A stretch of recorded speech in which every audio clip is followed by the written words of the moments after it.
Nah,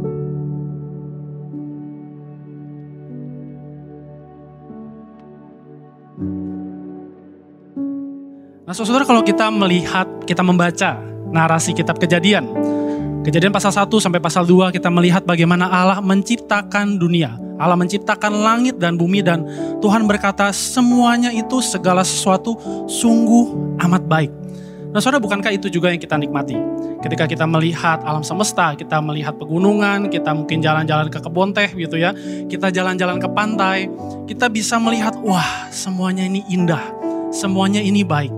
Tapi saudara, bukankah ketika kita melihat segala yang indah, segala yang baik itu, kita tidak menyembah kepada hal-hal itu. Kita yang adalah ciptaan tidak menyembah kepada ciptaan. Tapi segala sesuatu yang baik, segala sesuatu yang indah yang kita bisa lihat, kita bisa rasakan, kita bisa dengar, semuanya itu menunjuk kepada Allah, Sang Pencipta. Dia yang menciptakan semua yang bisa kita nikmati ini dengan firman-Nya yang berkuasa. Dan saudara, beberapa bagian firman Tuhan juga menyatakan, bahkan melalui ciptaan, Allah sedang menyatakan kehadirannya. Kehadirannya yang tidak dapat dihindari. Seperti misalnya saudara di dalam surat Roma, pasal yang pertama ayat 20, di sana dikatakan sebab apa yang tidak nampak daripadanya, yaitu kekuatannya yang kekal dan keilahiannya, dapat nampak kepada pikiran dari karyanya sejak dunia diciptakan. Sehingga mereka, manusia, tidak dapat berdalih. Kita tidak dapat menghindari keberadaan Allah. Ketika kita melihat seluruh ciptaannya, semuanya itu sedang menunjuk kepada Allah yang berkuasa. Allah yang besar, melebihi kita. Kita hanya kecil, sangat kecil dikatakan tadi.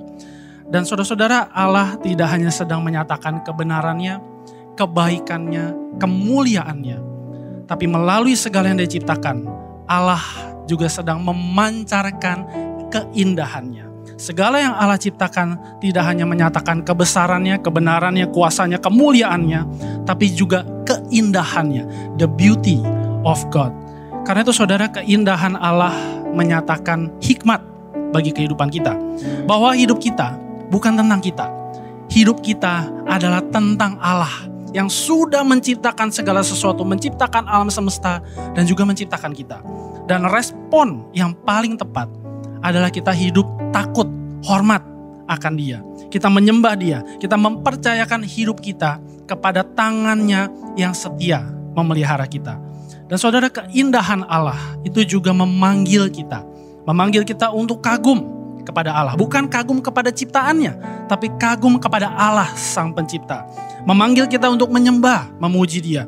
Dan memanggil kita juga untuk berpartisipasi dalam kasih, untuk memelihara dan mengembangkan ciptaan yang Tuhan berikan.